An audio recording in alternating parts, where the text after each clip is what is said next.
Apple ने अपना नया iPad Pro लॉन्च कर दिया है, जिसके बारे में तुम सभी लोगों ने सुना होगा कि इसके अंदर M4 है, नई डिस्प्ले है, एप्पल पेंसिल के अंदर स्क्वीज के फीचर्स हैं। बट वो जिस तरीके से मार्केट कर रहा है ना, वो बहुत गलत है और इतना ज्यादा कंट्रोवर्शियल है। आज हम इसी के ऊपर बात करने वाले हैं। तो ये है हमारा सेटअप और आज हम यहाँ पे बात करने वाले हैं कि क्यों एप्पल के न्यू लॉन्च पे बहुत ज्यादा हेट मिल रही है एंड उन्हें माफी भी मांगनी पड़ रही है अपने यूजर्स से।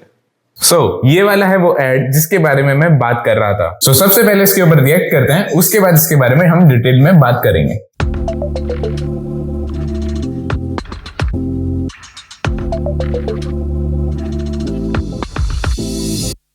Rain, 우린 젖은 채로 stay 하루 종일 또 색다른 motive Hush, fame, 그 Grammy 너를 take 매일 갖고 싶어만 생각하면 높이 날아 I heard that you've been just searching for someone when you need me right now It's now or never, babe, I just wanted you to see It's natural desire Cause you need me right now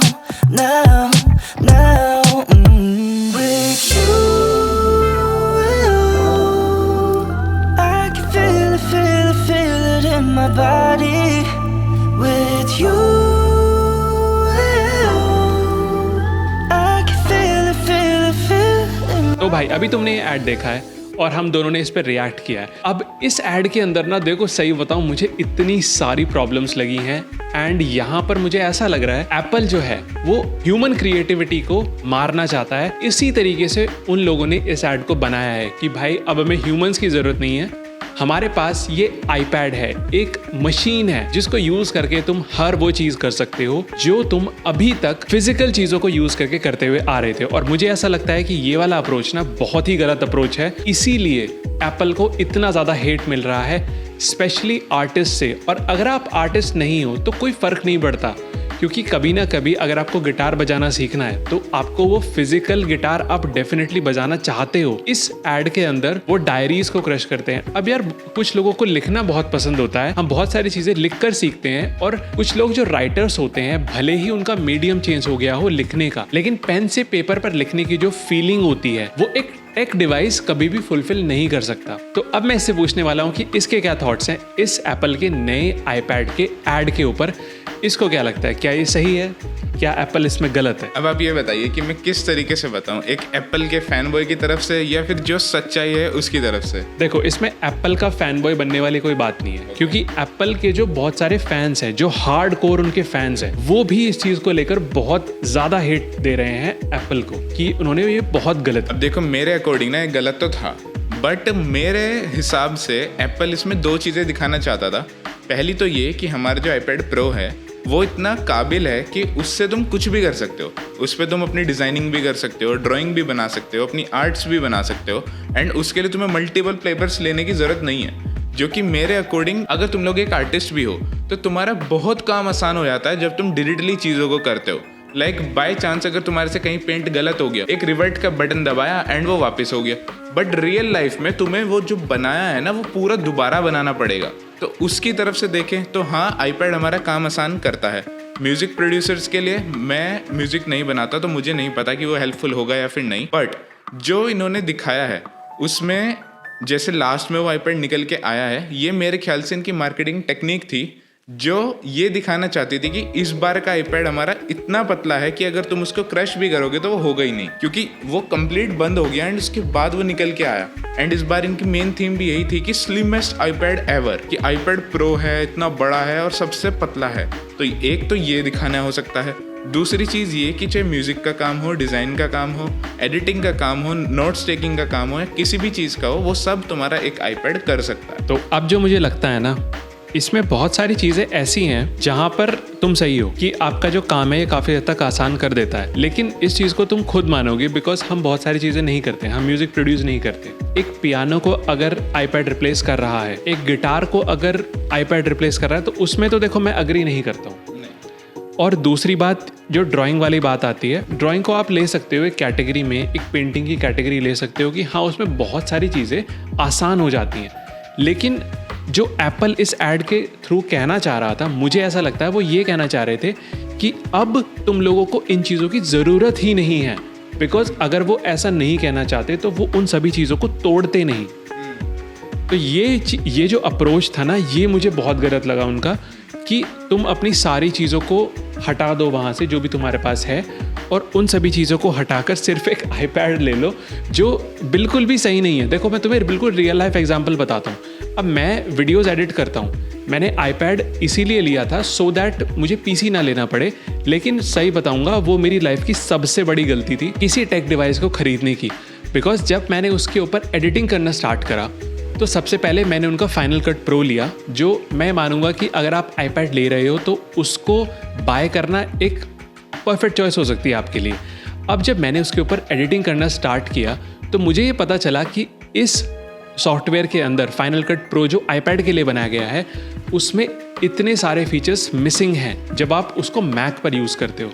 और अभी भी जो ये apps iPad के लिए design कर रहे हैं, चाहे वो पियानो की ऐप हो, चाहे वो म्यूज़िक प्रोडक्शन की ऐप हो, चाहे वो प्रोक्रिएट जो आर्टिस्ट यूज़ करते हैं कुछ इलस्ट्रेशन बनाने के लिए, ड्राइंग बनाने के लिए, या फिर मेरे जैसे वीडियो एडिटर्स जो डाविंची रिजॉल्व यूज़ करते हैं या फिर फाइनल कट प्रो यूज़ करते हैं, इनकी ऐप्स के अंदर जो फीचर्स हैं वो एक तो उतने फीचर है ही नहीं जो आपको मैक में देखने के लिए मिलेंगे, इतनी फ्लेक्सिबिलिटी भी आपको नहीं मिलती जो आपको पीसी में मिलती है। तो इसलिए मुझे ये जो डिवाइस है ये बुरा डिवाइस नहीं है, नोट टेकिंग के लिए ये एक अच्छा डिवाइस है। आपको कुछ डिसेंट परफॉर्मेंस चाहिए तो उसके लिए भी ये काफ़ी अच्छा डिवाइस है। आपको जो ये डिवाइस है ना आईपैड, इसके अंदर आप हर एक चीज़ कर सकते हो। ये तो आप भी मानोगे, ये भी मानेगा, मैं भी मानता हूँ, इसको कोई डिनाई नहीं कर सकता। आप इस एक डिवाइस से हर एक चीज़ कर सकते हो, लेकिन क्या एक एडवांस लेवल पर कर सकते हो, ये मैं नहीं मानता। बिकॉज अभी भी मैं जितने भी वीडियो एडिटर्स को जानता हूँ, जिनसे मिलता हूँ, जिनकी ऑनलाइन वीडियोस देखता हूँ, या फिर कोई आर्टिस्ट है जो डिज़ाइन करता है, जो आर्ट बनाता है, या फिर जो म्यूज़िक बनाता है, मैंने कभी उसको आईपैड पर अपना पूरा काम करते हुए नहीं देखा।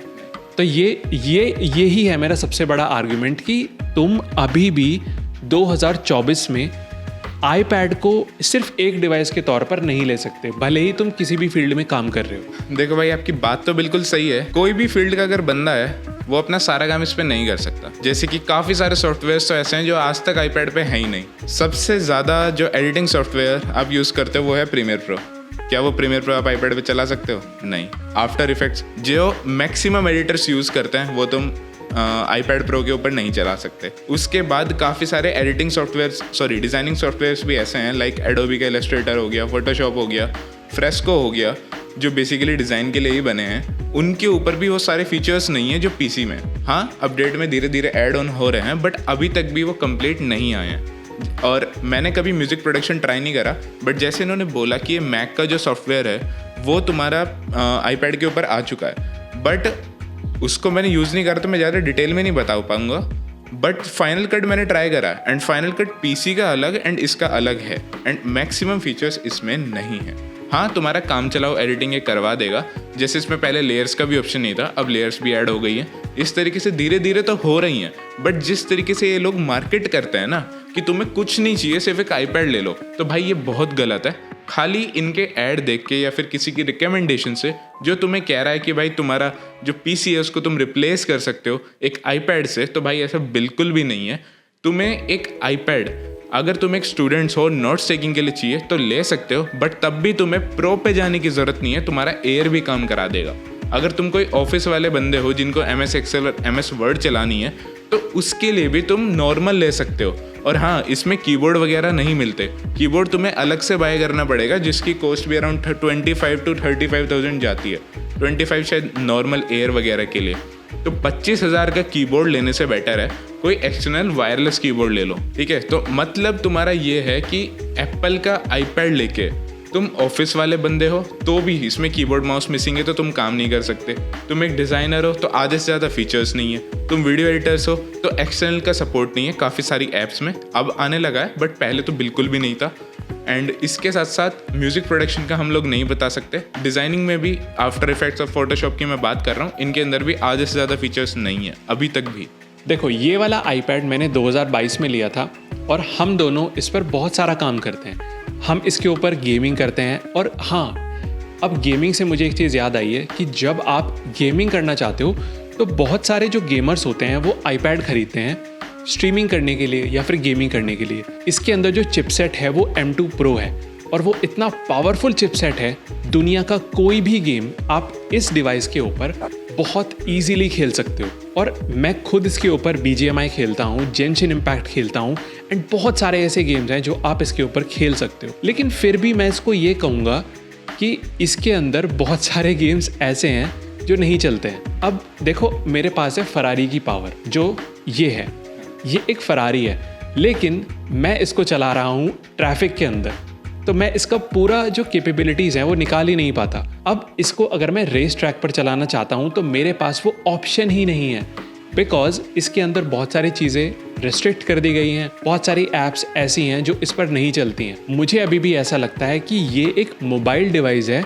लेकिन इसकी स्क्रीन को बस थोड़ा बड़ा कर दिया गया है और इसमें कुछ कुछ जो फीचर्स हैं, जो कैपेबिलिटीज़ हैं, उनको बढ़ा दिया गया है।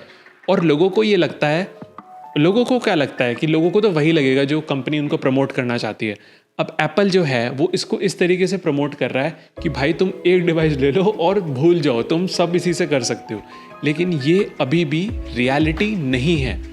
और इन चीज़ों से ना एक जो कंज्यूमर है उसको वो एक तरीके से ब्रेन वॉश हो जाता है। ब्रांड तो ये बोल रहा है कि मैं इस प्रोडक्ट से हर एक चीज़ कर सकता हूँ, और जब तुम इसमें इतने सारे पैसे डालते हो, ऑलमोस्ट 1 लाख रुपीज़ जब तुम इसमें डालोगे, तो तुम्हें ये लगेगा कि यार मैंने कोई गलती तो नहीं की। अब मैंने इसमें 1 लाख रुपए डाले हैं, तो ये जो प्रोडक्ट है ये ख़राब तो नहीं हो सकता है मुझ में ही कोई गलती हो, मैं इसको सही तरीके से इसकी परफॉर्मेंस निकाल नहीं पा रहा, तो लोगों को फिर ऐसा लगने लगता है। अब इस चीज़ को ना तुम लोग डिटेल में इस तरीके से समझो। अगर ये iPad Pro तुम्हारा मैकबुक, आईफोन, हर एक चीज़ को रिप्लेस कर देगा, तो भाई लोग एप्पल आईफोन और मैकबुक बना क्यों रही है? उनके अगर वो मार्केट इस तरीके से कर रहे हैं कि iPad तुम्हारा सारा काम कर देगा, तो आईफोन बिकने बंद, मैकबुक बिकनी बंद, मैक स्टूडियो बिकने बंद, तो एप्पल का तो धंधा बंद हो जाएगा ना भाई।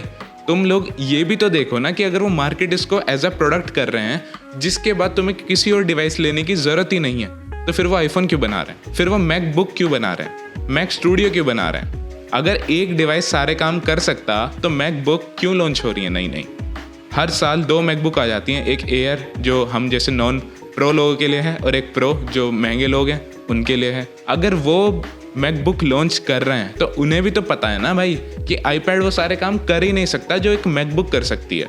तो अगर तुम 1 लाख रुपए इस iPad में, चलो ये तो 80,000 के आसपास मिल जाएगा, जो iPad Pro M4 की मैं बात करूं उसका बेस वेरिएंट ही 1 लाख से स्टार्ट होता है, तो 1 लाख से अच्छा है ना भाई 80,000 की मैकबुक एयर लो एंड कुछ अच्छा काम करना सीख लो। ये वाला पॉइंट मेरे दिमाग से निकल गया था कि, और ये भाई बहुत ही सही पॉइंट बताया तूने, क्योंकि तू सही कह रहा है कि जब आप एक इस डिवाइस से सब कुछ काम कर सकते हो, तो भाई मैकबुक क्यों बना रहे हो? मत बनाओ ना फिर मैकबुक। आईफोन, चलो आईफोन का मैं समझ सकता हूँ कि आईफोन एक फ़ोन है, अब तुम इससे कॉलिंग करोगे, भाई मैं इसको ऐसे लगा के कॉल करूँगा तो बहुत अजीब लगेगा। चलो आईफोन का मैं समझ सकता हूँ, ठीक है, आईफोन एक फ़ोन है, लेकिन भाई तुम मैकबुक क्यों बना रहे हो? मैक स्टूडियो मत बनाओ, इसी के अंदर सारे फीचर दे दो। अब देखो ये कितना 11 इंच का है ये हमारा, और अब इन्होंने लॉन्च किया 13 इंच का, तो 13 इंच बहुत बड़ा होता है। मैं जो अपने लैपटॉप पे काम करता हूँ वो 15 इंच का है। अब 13 इंच में 15 इंच में कोई ज़्यादा फ़र्क नहीं है। चलो आप 2 इंच का मान सकते हो कि हाँ भाई जब आप एडिटिंग वगैरह करते हो, फोटो एडिटिंग करते हो, तो आपको बड़ा स्क्रीन चाहिए होती है, लेकिन बहुत सारे काम ऐसे होते हैं जो आप 13 इंच पर बहुत आसानी से कर सकते हो। तो ये वाला पॉइंट बहुत ही बढ़िया निकाला कि भाई मत बनाओ ना, फिर मत बनाओ कि एक ही डिवाइस के अंदर सारे फीचर दे दो। और क्योंकि मार्केट तो उसी टाइप से कर रहा है ना, हाँ, कि एक डिवाइस पर सारे काम कर देगा, बट ऐसा होता नहीं है। और ये मैं इसलिए बता रहा हूँ क्योंकि हम लोगों ने अब यूज़ करना स्टार्ट किया है। जब हमारे पास पहले iPad नहीं था, हमारे पास PC नहीं था या लैपटॉप नहीं था, तो हमें भी यही लगता था कि जब हम दूसरे लोगों को देखते थे और वो हमें ये बोलते थे कि तुम iPad ले लो, iPad एक बहुत ही पावरफुल डिवाइस है, बहुत पावरफुल डिवाइस है, इस पे तुम हर एक चीज़ कर सकते हो, नोट टेकिंग अच्छी है। नो डाउट कि इस पे जो चीज़ें आप करते हो वो बहुत मिनिमल हैं, इसका जो इंटरफेस है, इसके अंदर जो ऐप्स हैं वो आपके काम को आसान बनाती हैं। लेकिन अगर आपका काम ऐसा है कि जहाँ पर आपको एक ऐसी परफॉर्मेंस चाहिए जहाँ पर आपको एक्सट्रीम लेवल पर चीज़ों को करना है, तो वह आप नहीं कर सकते। फॉर एग्ज़ाम्पल, अगर आप एक स्टूडेंट हो, अगर आप स्कूल या कॉलेज में पढ़ते हो, तो आपका ज़्यादातर काम क्या होता होगा? आप नोट्स बनाते होंगे, है ना, आप इंटरनेट पर ब्राउजिंग करते होंगे, यूट्यूब देखते होंगे, इंस्टाग्राम देखते होंगे, और अपनी क्लासेस करते होंगे, जूम पर क्लासेस करते होंगे, या फिर कहीं और अपनी क्लासेस करते होंगे। तो वहाँ पर तो ये जो काम आपका करेगा वो बहुत आसान कर देगा, बिकॉज फिर आपको एक लैपटॉप लेने की मुझे नहीं लगता ज़रूरत है। लेकिन अगर आप ये चाहते हो कि मैं कुछ स्किल डेवलप करना चाहता हूँ, कि मैं कुछ सीखना चाहता हूँ, मैं कुछ एडिटिंग वगैरह सीखना चाहता हूँ, तो उन कामों के लिए ना तुम्हारे लिए iPad Air सबसे बढ़िया चॉइस है। उस पर तुम कुछ भी करो यार, ब्राउजिंग कर लो, नोट्स टेकिंग कर लो, या फिर मूवी देख लो, कभी फ्री टाइम में कुछ भी कर सकते हो। वो एकदम परफेक्ट डिवाइस है भाई। लेकिन मैंने तो ये भी देखा है भाई, उस डिवाइस को लोग इस तरीके से दिखाते हैं कि iPad Air iPad Pro को हरा सकता है, तो वो भी बहुत गलत है। जो दोनों पर्सपेक्टिव है ना, मुझे लगता है दोनों ही पर्सपेक्टिव बहुत ही गलत तरीके से लोगों के द्वारा दिखाए जाते हैं कि iPad Air ले लो तो iPad Pro की ज़रूरत नहीं है, iPad Pro ले लो तो MacBook की ज़रूरत नहीं है। ऐसा नहीं होता है। कुल मिला के बात यह है कि तुमने भले ही एक iPad Pro ले लिया, उसके बाद भी तुम्हें MacBook और iPhone की ज़रूरत पड़ेगी, क्योंकि चलो इसके बारे में हम कभी बाद में बात करेंगे आराम से। बट तुम फिलहाल इस पॉइंट को इस तरीके से समझो कि अगर तुमने एक मैकबुक ले ली तो तुम्हारे साथ इतनी सारी दिक्कतें आ जाएंगी जो तुम किसी एंड्रॉयड टैबलेट लेते ना तब भी नहीं आती। अब इस चीज़ को तुम ऐसे समझो, मेरे को एक फाइल ट्रांसफ़र करनी है गूगल ड्राइव के थ्रू, ठीक है। मैं सिंपली जाऊँगा, गूगल ड्राइव ओपन करूँगा, अपलोड पे लगा दूंगा। इसमें उल्टा है भाई, वो पहले सेव करो, ओपन इन करो, फिर उसको सेव टू फाइल्स करो, फिर सेव टू फोटोज़ करो। तो लंबा प्रोसीजर, बस मैं वही करता रहूँगा, वीडियो डाउनलोड। और ऐसा नहीं कि वो स्टोरेज नहीं भर रही, ड्राइव पे हुई, फाइल्स में हुई, फिर वही फोटोज़ में हुई। तो मान लो अगर 2 GB की फाइल मैंने पहले फाइल्स में ट्रांसफ़र करी, वहाँ से फिर फोटोज़ में ट्रांसफ़र करी, तो मेरे आईपैड में टोटल 4 GB की स्टोरेज भरेगी, ना कि 2 GB की। फिर मैं पहले फाइल से डिलीट करूँ, अपना काम करने के बाद फ़ोटोज़ से डिलीट करूँ। और कुछ सॉफ्टवेयर्स तो ऐसे भी हैं जो सिर्फ फाइल से इनपुट लेते हैं, कुछ ऐसे हैं जो इनपुट फाइल से लेते ही नहीं है। अब मान लो मेरे को इंस्टाग्राम पे कोई रील अपलोड करनी है, उसके लिए मेरे को फ़ोटोज़ में चीज़ें होनी चाहिए। यूट्यूब पे कोई वीडियो अपलोड करनी है तो फ़ोटोज़ में होनी चाहिए, और मेरी वो डेटा पड़ा है फाइल्स में। अब मैं पहले फाइल से यहाँ लेके आऊँ। कुछ ऐप्स ऐसी हैं जो फाइल से लेती हैं और मेरा डेटा फ़ोटोज़ में, मैं इसे यहाँ से फाइल्स में भेजूँ। यार ये बिना मतलब की कॉम्प्लिकेशंस हैं, इनके बारे में डिटेल में बाद में बात करेंगे। अभी मेन फोकस इस पे रखते हैं कि हमें ये डिवाइस लेके ना अपने ये नहीं सोचना है कि यार हम तो बन गए दुनिया के पापा, ठीक है, कि हमारा सारा काम इससे ही हो जाएगा। अगर तुम्हें एडिटिंग करनी है, स्टार्टिंग कर सकते हो, बट तुम्हें तब भी मैकबुक या हाई एंड पीसी पे अपग्रेड करना पड़ेगा। दूसरी चीज़, रिकॉर्डिंग के लिए तुम्हें अपना कोई आईफोन या फिर कोई कैमरा लेना ही लेना पड़ेगा, क्योंकि इसके कैमरेज इतने अच्छे नहीं हैं। और हाँ, नोट टेकिंग इसकी काफ़ी अच्छी रहेगी, क्योंकि बड़ी डिस्प्ले है एंड तुम इजीली लिख सकते हो पेपर टेक्सचर का स्क्रीन गार्ड लगवा के, तो उसमें काफ़ी अच्छा होगा। मुझे ऐसा लगता है कि यार एप्पल को ना सिर्फ अपना प्रॉफिट देखना है, ठीक है। तो खाली iPad Pro तुम्हारे लिए बाद की चॉइस रह सकती है। फर्स्ट चॉइस अपनी मैकबुक रखो, दूसरी आईफोन रखो, iPad सबसे लास्ट में। अगर तुम एक स्टूडेंट हो तो iPad Air तक जाओ, प्रो पे जाने की कोई ज़रूरत नहीं है। जो तुम्हें लगता है ना कि iPad Pro M2 तुम्हें 90 FPS देगा, भाई उसके बाद भी ना जो गेमिंग परफॉर्मेंस रहेगी iPads की वो ऑलमोस्ट सेम रहती है, बस थोड़े FPS बढ़ जाते हैं। तो ऐसा मत सोचो कि iPad Air 60 दे रहा तो वो 60 नहीं मिलेंगे तुम्हें, 50-40 जा रहे हैं, नहीं, वो 60 ही रहेंगे। तो गेमिंग डिफरेंस भी ज़्यादा नहीं होता। और अगर तुम्हें हैवी सॉफ्टवेयर चलाने ही हैं लाइक फाइनल कट और इस टाइप के, तो वो मैकबुक एयर पे चल जाएंगे, जो कि इससे ऑलमोस्ट 20,000 सस्ते में मिलेगी। तो मैं तो यही कहूँगा भाई कि iPad Pro M2 as a complete device लेने से बढ़िया है पहले अपना मैकबुक ले लो और धीरे धीरे अपना इन्वेस्ट करके और अपना जो है आईफोन ले लो, वो तुम्हारे लिए ज़्यादा वैल्यू फॉर मनी रहेगा। तो अब घूम कर हम वहीं आ जाते हैं कि जो एप्पल ने जो नया ऐड बनाया है, क्या वो सही है, क्या वो गलत है। अब देखो, उसको सही और गलत कहने वाले हम कोई नहीं होते। वो जो रिलीज़ करना चाहते हैं वो कर सकते हैं, हम सिर्फ अपने ओपिनियन बता सकते हैं। और आज के इस पॉडकास्ट में, जो आकाश चौधरी टेक चैनल का पहला पॉडकास्ट था, इस पॉडकास्ट को हम इसी तरीके से स्टार्ट करना चाहते थे कि यार कुछ ऐसी वैल्यू आप लोगों को प्रोवाइड करें जहां पर हम कुछ ऐसी बातें बता रहे हैं जो एक मिथ बन चुका है सोसाइटी के अंदर, कि जो एप्पल जो एक ब्रांड है वो सबसे ऊपर वाला ब्रांड है और सारे के सारे ब्रांड उसके नीचे आते हैं। तो अगर आपने एप्पल ले लिया, एप्पल का कोई भी प्रोडक्ट ले लिया, एक ऐसे प्रो यूज़र बन चुके हो जो हर एक चीज़ कर सकता है। और बहुत सारे लोग तो एप्पल का प्रोडक्ट इसीलिए लेते हैं बिकॉज वो सोसाइटी के अंदर अपना जो दर्जा है उसको ऊपर दिखाना चाहते हैं कि भाई देखो, मैं भी कुछ बहुत ही खतरनाक अचीव कर चुका हूँ लाइफ में कि मैंने एप्पल का कोई प्रोडक्ट ले लिया है। तो जैसा कि एप्पल अपने इस नए ऐड के अंदर दिखाता है, आपको अब किसी भी चीज़ की ज़रूरत नहीं है, आपको सिर्फ एक पतले से थिन iPad की ज़रूरत है जो M4 चिपसेट के साथ आता है। तो क्या मुझे ऐसा लगता है कि इसमें कुछ सच्चाई है? बिल्कुल भी नहीं। आपको अभी भी फिजिकल चीज़ों का यूज़ करना पड़ेगा हाँ, टेक्नोलॉजी बहुत आगे बढ़ चुकी है, हम AI के ज़माने में जी रहे हैं, हम मशीन लर्निंग के ज़माने में जी रहे हैं। मशीन्स खुद ब खुद सीख कर बहुत सारी नई चीज़ों को डेवलप कर रही हैं, बट स्टिल उनको बनाने वाला एक ह्यूमन ही है। और आगे आने वाले सालों में भी हमें ह्यूमंस की बहुत ज़्यादा ज़रूरत है, बिकॉज ह्यूमंस नहीं होंगे तो भाई हमारे जैसे वीडियोस कौन बनाएगा। तो आप अपने कमेंट करके बताओ कि यार तुम्हें ये एप्पल का ऐड कैसा लगा, सही था या गलत था, और क्या तुम अगर एक नया आईपैड लेने की सोच रहे हो तो भी बता सकते हो। आज का ये पॉडकास्ट कैसा लगा अपने कमेंट्स करके ज़रूर बताओ, और इस सीरीज़ को आगे कैसे कंटिन्यू करें और कौन से टॉपिक्स हम लेकर आए इस पॉडकास्ट में, इसके बारे में भी हमें ज़रूर बताना। तो iPad Pro M4 लेने से पहले मैं तुम्हें बताना चाहूँगा कि iPad Pro M2 तुम्हारे वो सारे काम कर देगा जो iPad Pro M4 करता है। बट अगर तुम इसको प्रैक्टिकली देखना चाहते हो तो अगले 24 घंटे मैं बिताने वाला हूँ इस iPad Pro M2 के ऊपर। कोई फ़ोन नहीं, कोई PC नहीं, कोई लैपटॉप नहीं, सिर्फ एक iPad Pro M2। और मैं तुम्हें ये बताने वाला हूँ कि क्या ये iPad Pro एक ऐसा डिवाइस है जो तुम्हारे सारे डिवाइसेस को रिप्लेस कर देगा या फिर नहीं, क्योंकि भाई अभी तो हमने बातें करी हैं, अब प्रैक्टिकल यूज करके देखते हैं। तो उसके लिए स्टे ट्यून्ड, सब्सक्राइब करो एंड मिलते हैं तुम सभी लोगों से जल्दी ही 24 घंटे बिताने के बाद।